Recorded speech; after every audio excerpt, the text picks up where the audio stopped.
You know, miraculous things can occur in the unlikeliest of places. Case in point, the corner of routes 14 and 18 in the town of Whitman, where you'll find a very special parking lot. Now, we're not talking about the double-stack Baconator special on this side, or the back-to-school pencil pouch deals on this side. No, this ordinary-looking parking lot is the sacred site of a truly wondrous occurrence some 80 years ago, the birthplace of the chocolate chip cookie. The Toll House restaurant in Whitman was known far and wide.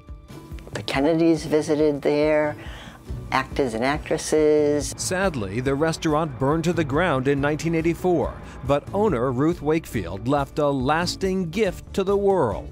Ruth made her first cookie by using an ice pick on a giant 25-pound block of chocolate in the kitchen and just chipped off little pieces to try it in the cookie. And it worked. I brought you the cookies. Former Whitman State Rep Kathy Teehan has celebrated Wakefield's achievement with a children's book, The Cookie Loved Round the World.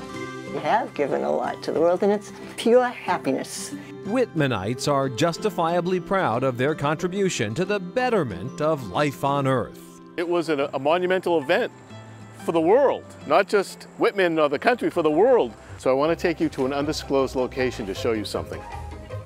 Richard Rosen, a local realtor, shows us a giant cookie fabricated for the 75th anniversary a few years ago.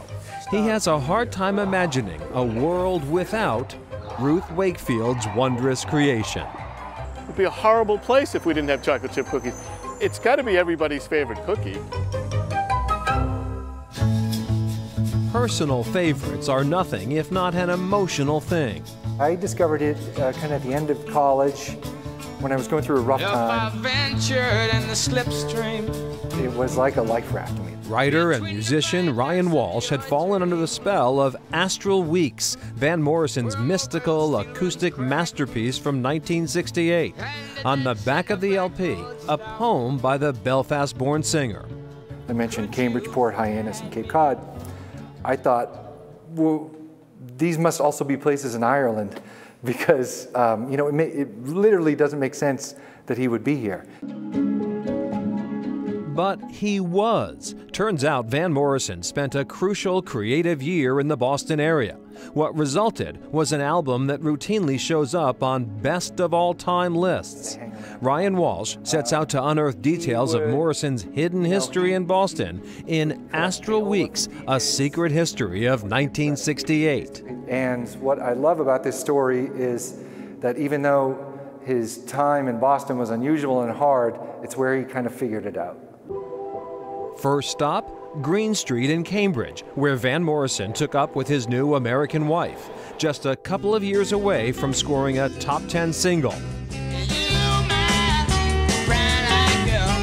Morrison came here to escape some record company heavies in New York.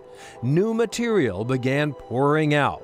They would put the reel-to-reel tape recorder on, and he would just unstructured let his mind and voice just drift all over the place. Any idea is a good idea in the moment.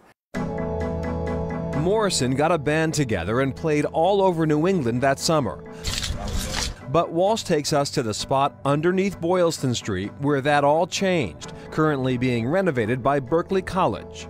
We're 2 floors down into a very echoey basement on Boylston Street. In this room was a club called the Catacombs, and Van Morrison played a series of concerts here in August 1968 that birthed the sound of Astral Weeks. It was a radical shift. Van Morrison abruptly went acoustic and improvisational. If I ventured in the slipstream between the viaducts of your dream. John Payne of Brookline sat in with Morrison at the Catacombs. One song was all it took to know he was in the presence of a very special talent. He really heard every note I played. He listened to every note I played, and that would affect his phrasing even. At the end of the first song, I went like, wow, this is something. Payne would be the only Boston musician to end up on the album. The release of Astral Weeks was met with a curious apathy. When the album came out, we had to go to 3 record stores before we could find the album, and then it was under M Miscellaneous. But over time, this dense tapestry of free-form mysticism and sonic wanderings has taken on a mythical status with music aficionados. Yeah, I think it's the ultimate slow burn. I mean, it took decades to become a legend. That's the magic of the whole album. Nothing about the process of making it suggested this was going to be a masterpiece. It's kind of chaos front to back. It's almost like if you painted a masterpiece in the middle of a riot.